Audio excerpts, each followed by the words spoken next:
fun. Welcome to the program, Mandy. Poetry has always been a powerful way for human beings to express emotions, thoughts, and experiences. And from ancient times to modern times, poetry has always helped societies to preserve their culture, question realities, and celebrate life. And Canberra is the most multicultural city. Most of the languages are spoken here. And it's great to see that an event like multilingual poetry is organized here. So we'll talk about that multilingual poetry. But before we talk about that, we would like to know about you first, Mandy.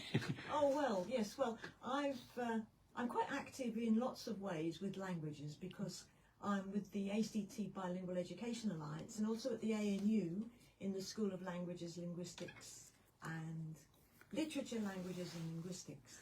And I was brought up, unfortunately, at school, at home in Britain, only in English. All right, and that's a big disadvantage in the world today. So I've spent most of my life trying to remedy that. Yeah. And also now I work with others, families, for example, in Canberra, to encourage them to keep up their languages. Right. And for people who don't have another language, to go out and learn one.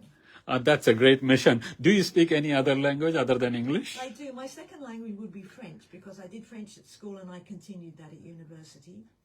And then Spanish because I wanted to travel and I discovered, because as you can tell, I'm of an older generation. Yeah. Not the whole world spoke English. Yeah. So to travel even in Spain and certainly in South America, you needed Spanish. And then I worked in China, so I learnt Chinese. And recently, the last 15 years or so, I've been exploring my heritage language, which is Welsh, because my father was born in Wales. That's great to know that you can speak Chinese, Spanish, French, and English, and now Welsh also. How Welsh is different from from English? Oh, it's very different. It was in Britain much before the Anglo-Saxons arrived or the Normans, so it's a much older language. It is, you could think about it as the indigenous language of Britain, really. Right. It's called Brythonic, the language family. Yeah. So if I wanted to say, so bore da would be good morning, bore da. Uh-huh. So if I wanted to say, I come from England originally, I would say, Dwi'n radio dod o Lloegr. So it's very different. Oh, right, okay. It has a lot of borrowings from English now because, of course, it's lived side by side. Yes. English for 1,000 years or so, but it's certainly a lot way different. Yeah. And but now reviving because people now want to be Welsh. Right, okay. And as we were talking before the programme, language is very important for identity. Who are you? Yeah. As well as linking you with your past. Yeah. It's interesting. I think you talk about influence of English, and as you know, India was a colony for a long period, and now we have Hindi, and then there's a lot of English influence. So there's a lot of English words are used in day-to-day language, and we have called it Hinglish. It has become another language, kind of this thing, and that's the language we speak here on our radio program. I try to speak in pure Hindi, and then people complain we can't understand you. Oh, I was going to apologise that we have to actually speak in English, as I don't have any Hindi at all. That's perfectly fine. So that's great to know. Just before we talk about the multilingual poetry event, so just because you are interested in the language and all, in language and poetry, how do you see the role of poetry in human expression and culture? Well, because my background is actually a science background, Yeah. I'm not a terrifically good background person in literature, but from my work, volunteer work with the multilingual poetry and other poetry things, poetry has something I think that prose doesn't have. Yes. And there's the rhythm of the language as well as the meaning. And clearly it's important in so many cultures. Yeah. And I was interested at the beginning that it goes with music and song, because in Wales there is a word which means actually poetry and song. Yeah. Because in the old days the bards would go around the princedoms, and they would sing That's their long stories of history and legend. So it goes together. Yeah. But so I'm not really a poet myself, but I appreciate poetry, and it's just great to hear people sharing their poetry. Yeah, as you said, there is something about poetry, and that reminds me, when we are talking about Indian scriptures, they were all written in poetry. whether it's Bhagavad Gita, it was Mahabharata or Ramcharitmanas. And they were all written in poetry. That's how they could connect with the common peoples. Yeah. So the other thing is that when we are talking about in modern times, we're talking about now with the technology and everything coming in, and the big word is AI, artificial intelligence. Do you think that artificial intelligence would kill that creativity of poetry or not? I don't think so. But the human spirit is. You can use AI. I go to the poetry things for the folk festivals and things. I always go to the Poets' Breakfast. Yeah. And somebody did just put in some words about the folk festival at the time, and came up with a poem that had been written by AI. Yeah. You could start with that and then just work on it if you want to. I think we have to work with it. Clearly, we're not going to get rid of it. So the main thing is to perhaps use it wisely. That's right. In fact, that's quite interesting. I did a little experiment of my own. There is a poetry style ghazal. It has got its own rhythm, rules, and all that. So I put that, just put in the chat GPT, can you write this ghazal on this theme, sort of this thing? It followed all the rules. There was no doubt about that. But it did not make any sense.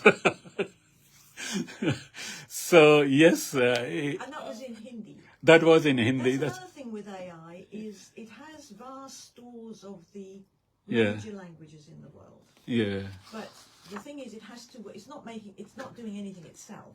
Yeah. What it's doing is manipulating the data banks it's got. So there's a huge amount in English, of course. Yeah. Because there's a lot of minority languages that we want to encourage to keep going, because that's all part of the human world and who we are.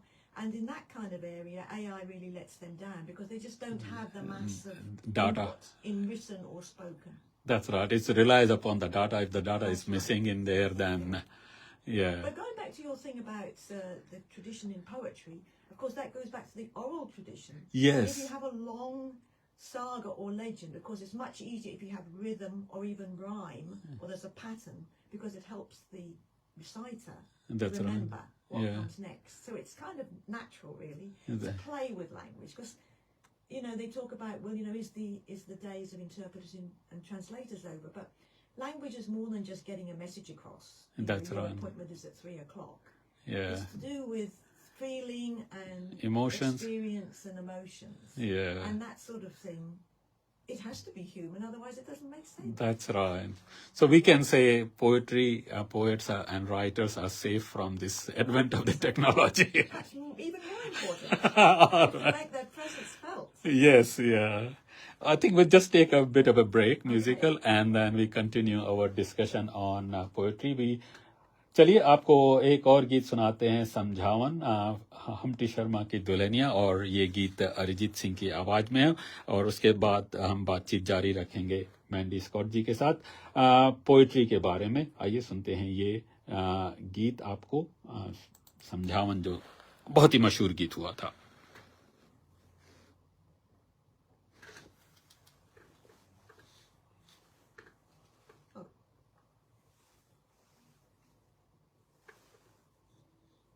Good, we're off mic now.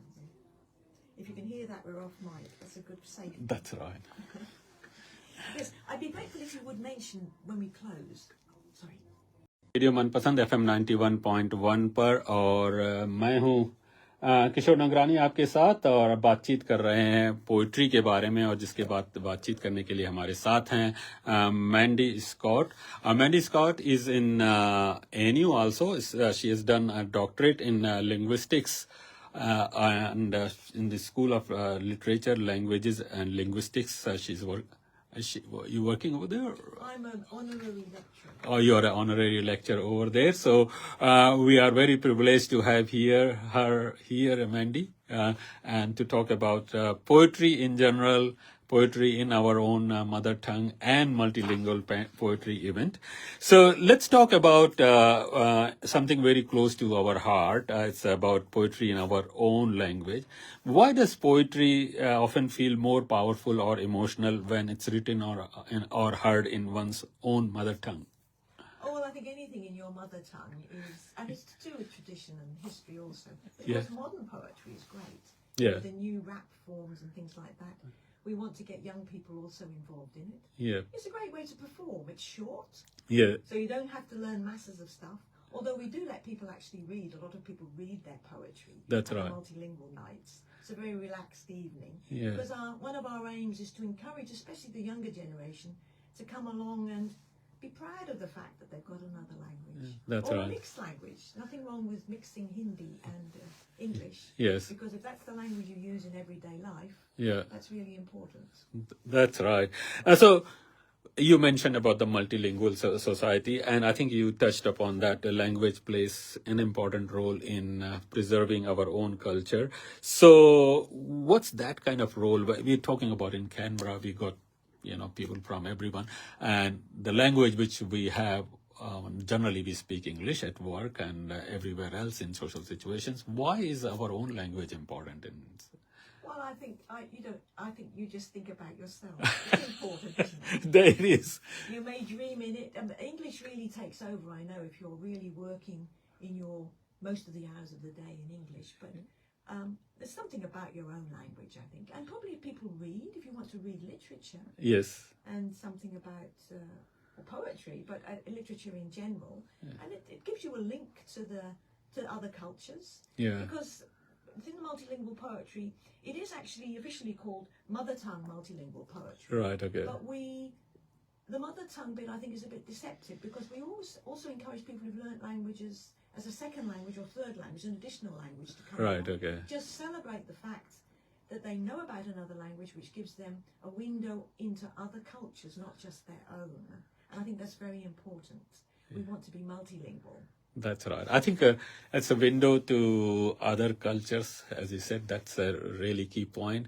And for us, for example, if we talk about migrants, that's one way of keeping and preserving our culture if we keep our own language. But at the same time, we face the challenges where we're talking about our younger generation coming in. They are not able to continue to keep that language alive. Is that right? Well, they might be able to. The thing is, they have to come to terms with they're living in Australia. Who are they? Yeah. And part of them is from a different history. Yeah. And so knowing that other language to whatever level, they don't have to be really fluent. They don't have to. It's better if they can read because that does open up more avenues to get information about the other language. But I know a lot of the Indian languages have quite complicated alphabets. Yes. And the younger generation are used to the Roman alphabet, Yeah. which we also borrowed, because all languages borrow from something else. No, yeah. So I think it's important for them. And as I was saying before, we do run in another organisation, the Bilingual Education Alliance. We sometimes run seminars for families, different strategies to keep up their language. Most people that come along to those seminars have small children. And we always have adult children come along, maybe 18, 19, 20 years old, to give parents the confidence to say, we hated it when you sent us to Saturday school. We really resented it, but now we're so pleased That's that right. we've kept it up so that now we can, and a lot of them go to university to do it, or they might go and study overseas where they need the language. So that's always so I think it's good. I know it's sometimes boring at Saturday school, and you don't want conflict in the family, but languages can be fun, especially in your Indian language. That's right. Wonderful music and dance. Yeah. So even having things on in Hindi or whatever language with English subtitles, because they're not going to be monolingual. We don't want to be monolingual in anything, including English. Yeah. So multilingualism is the way to go, and it can be fun. And you have wonderful social events too, community events here that they go to. The Colours one, I saw there was a huge event down at by the lake there just a couple of weeks ago. I think it was organised by the Nepalese society, who are a huge number. That's right. Nepalese, according to the 2021 census, was the third most spoken language in Canberra. Right, English is number one, of course. Then we've got Mandarin. Sorry, Nepalese is? The number 3. Nepalese. Yeah. And then all the Indian languages have increased. I have a very interesting. Have you still got the video? I've got this list. Yes, yeah, that's right. Yeah. We did. People are always very interested in this. It shows the difference between 2016 census and 2021, so you can see where the numbers are increasing. Right. Yeah. So the huge numbers: Nepalese, Punjabi, Urdu, Telugu, Gujarati, which were kind of small numbers before. Yeah. Yeah. So the 2026 census, I'm sure, will give us another Yeah. huge. That's only increases. Hindi, of course, is quite high. That's but right. they didn't have such a huge increase because already a lot of people speak. Yes. Hindi. Yeah. I think the other thing with Hindi is that Hindi is understood by 80% of Indian population, but it's not their mother tongue. So when they are responding to the surveys, they write their own mother tongue rather than Hindi. That's right. Yeah, and that's one of the criticisms of the census. Yeah. It doesn't give you the chance to say other languages. It only asks you for another language. But that's part of the Yeah. English-speaking world's monolingual view. That's right. They think Yeah. everybody's got one language which they've been brought up with, and then you might learn another language. But the Yes. world's not like that. Yeah. We talked about cultural aspects and of learning language and basically linking us to the roots also. But then there is other aspect too also. I think if you see English is successful language because it's a language of business, a language of communication internationally at the moment. And that's what the point I'm trying to say, that if you look at India and China, the biggest populous country in the world, and they are growing in as far as the economy is, that they are powerhouses now, emerging powerhouses.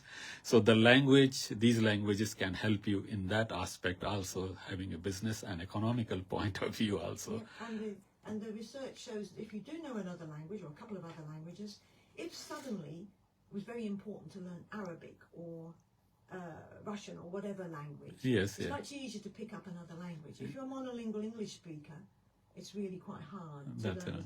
Well, in their mind, it's hard, and if it's in their mind, they have the attitude. Yeah. And if your attitude is you're not very good at learning languages, you probably aren't. That's You have right. to think, well, I already know a couple. Yeah, add a third, no problem. Now let's talk about. We talked about the importance of language and the mother tongue and importance of poetry in our lives. Now you are started this multilingual poetry event. Just tell us about that event. Oh yeah, well actually I didn't start it. Okay, It you are organizing at the was moment. started just over 10 years ago now by Jackie Malins, who's quite a famous local poet, who people, interestingly enough, doesn't write in another language. Right. But she was working with her colleague Lauren, and they decided that the poetry people in Canberra were kind of missing out, that there was this huge range of languages spoken in Canberra, and there was no way of people to express their poetic ideas in another language. And so they started it about 10 years ago. And then Jackie got busy with her own work, and Lauren moved away from Canberra. So a group of us, most of us involved with the Bilingual Education Alliance, decided we would keep it running. Right, so okay. we have now a small group of 3 or 4 as the organising group. And the main thing we do is organise Monday nights at Smith's Alternative in City is poetry night. Right, okay. Every Monday night? Every Monday night. But they're called That Poetry Thing. But they give us multilingual poetry 3 nights a week, All 3 right. nights a year, sorry, yeah. 3 nights a year, to have a multilingual night. Right, okay. Where we often get people who are just coming because they come every Monday night and they're quite surprised. They want to go on because there's an open mic. Anyone can get up. Right. You have 4 minutes to tell a poem. Yes. And I say, oh yes, well, what language are you using? They say, only English. I say, sorry, that's not tonight. Yeah. You can do it half in English, half in another language. Right, okay. You put a bit in another language, talk about it in English, but it is a multilingual night. So so there's one coming up in 2 weeks. All right, okay. Yep, yeah. And so we'd like to promote that. Yes. So there's open mic, mostly open mic. So you have 4 minutes. So- I'm usually the MC, so people Right, okay. tell me who wants to say something. Mhm. So it's an opportunity to use another language. You don't have to be fluent. Get up there and give it a go. Very Yes. relaxed evening. Mhm. But we also usually have at least one feature poet who has 20 minutes. Perhaps someone who's written their own stuff, or somebody who's really keen about poetry in their language, Yes. who has about 20 minutes to share with the attendees who this poet is, they're talking about themselves or others, and about the language, Yeah. what it means to them, or even a multilingual one. We had someone doing something in Gujarati and Hindi. Okay. 1 week. Oh, Gujarati One and week. Hindi, yeah. Yes, so Yeah. because I know when you ask somebody from India what language do you speak, they look a bit puzzled Yeah, that's right, yeah. because they've at least got usually three. Or Three four. languages Yeah. at least, Yeah. yeah. English is obviously there and Hindi and then their own mother tongue. At least 3 languages. So for the feature poets, we do like to feature new people. So we are actually looking for new people who would Right, like to okay. have a 15, 20-minute spot. And there is a small honorarium for that. All right, okay. And so we welcome anyone to come along. So there's a 20 minutes for the feature poet and then 4 minutes open mic. Anyone can That's stand up. right. And how many you have in a typical Well, night? it runs from 7 till 9. So there's usually room for at least 10, 12 open mic Yeah, people. yeah.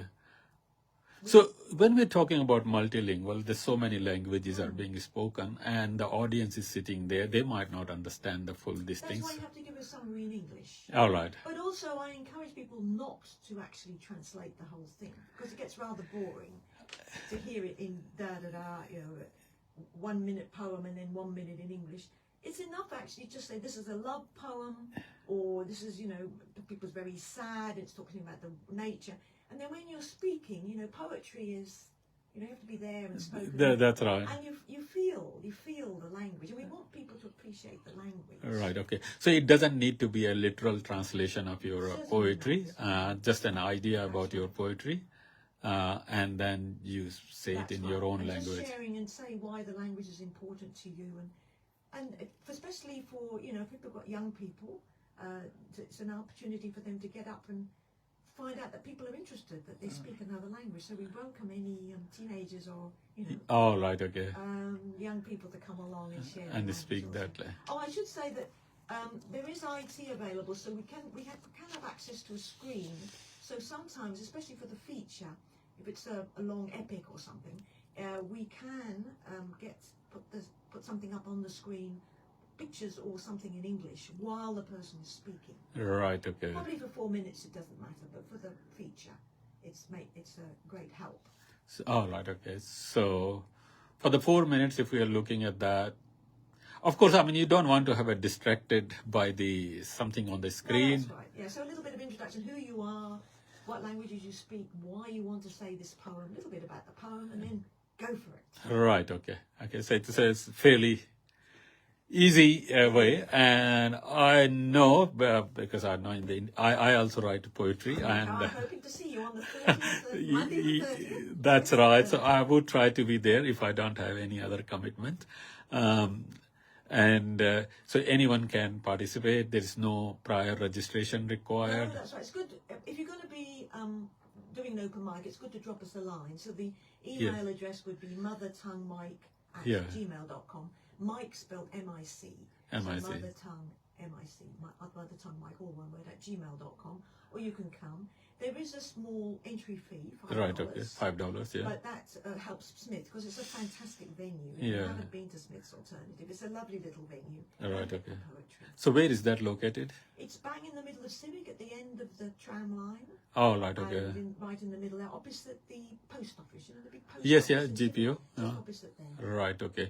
And so the next one is on Monday, 30th of Monday March. the 30th, so doors open at 6:30 and then it kicks off at 7 and goes through till 9. So, okay. So, as we said, like in India is not monolingual. We have, you have given us the statistics anyway, so looking at the Yes, numbers. I'm just looking at Hindi. You are number 5 in the 2021. Number 5 Hindi on should the be number 1. Could I say that my mother tongue is not Hindi? My mother tongue is another language. That's why this is a very loose. That's right. SBS, not SBS, the ABS. ABS stats. Census has Yeah. it says what language you speak at home, and people interpret that in different ways. So somebody who looked at these numbers said, that's a vast underestimate about how many people are using that language at home. That's right. As we say, I think there is a huge number, and I know, and there's a huge talent in our community also. As you said, that we have this tradition of poetry in our culture, And if you have to sing it, and if you want to sing it, Don't say that. There are so many singers. They will all come. They have to mainly do poetry. It has to be poetry. Poetry, no. Poetry is number one, but if you sometimes I know it does go with a rhythm, almost. Yes, it can yeah. also be like something like chanting rather That's than right. singing, because it's got rhythm, hasn't it? Yeah, that's what I was just playing the poetry as you said that it was in a rhythm. You can do it in rhythm if you are like me. You can't say it in rhythm. Just read it. And Yeah, I'm sure there's lots of events where people can actually sing. Well, maybe the Multicultural Festival, for example, we've just had that not long ago. yeah. Plenty of wonderful singers and choirs there. We are not looking for Bollywood songs here. We are looking for the poetry. Yeah, deeper meaningful. That's a deeper meaning poetry. Either because you've written it and it tells your own That's stories right. and thoughts, or because it's something really, Yeah. some note. Yeah. that in the community. So our program is normally in Hindi, but I know that this program is basically listened by people who have got the other mother tongues. So I apologize that we can only use English. No, that's okay. Telugu, Tamil, Gujarati, Punjabi, आप कोई भी language बोलते हैं, आप अपनी भाषा में Punjabi, you can present your poetry in your Punjabi or Nepalese or Tamil, Telugu or Gujarati, whatever. It's all welcome in that multilingual poetry. The idea is that we are basically encouraging people to connect to their mother tongue, And also present tell it. people about the wonderful multilingualism of India, because a lot of people don't understand. That's right. So it's an opportunity to tell people. That's right. And the wonderful writing systems you have. They're all a little bit different, aren't they? I know, that's right. We have a different scripts also. In fact, they say that every 2.5 kilometers or 5 kilometers, dialect changes also. So it's a different country. So here is an opportunity, wonderful opportunity for our listeners in Australia, in Canberra, to present. Anything else you would like to share? No, there's a Facebook. We don't have a website, but there is Yes. a Facebook. Just look for Mother Tongue Multilingual Poetry. And we do also put information on the Bilingual Education Alliance website page. Yeah, right. There's a website. Yeah. Or else the email is mothertonguemike@gmail.com. And we have already put a flying poster in our Facebook page, and we are continuously promoting, and this interview is also part of that. I would like to say thank you very much, Mandy, for coming and joining us, and not only talking about the multilingual poetry, even the importance of poetry and the importance of poetry in our own mother tongue. Thank you, and all the best wishes for the success of this event. And thank you so much for inviting me. Thank you. आइए सुनते हैं अरिजीत सिंह का एक और गीत और फिर कार्यक्रम जारी रखते हैं. आशा है कि आपको मैंडी जी के साथ जो बातचीत हुई है वो पसंद आई होगी. आइए सुनते हैं ये गीत, ए दिल है मुश्किल.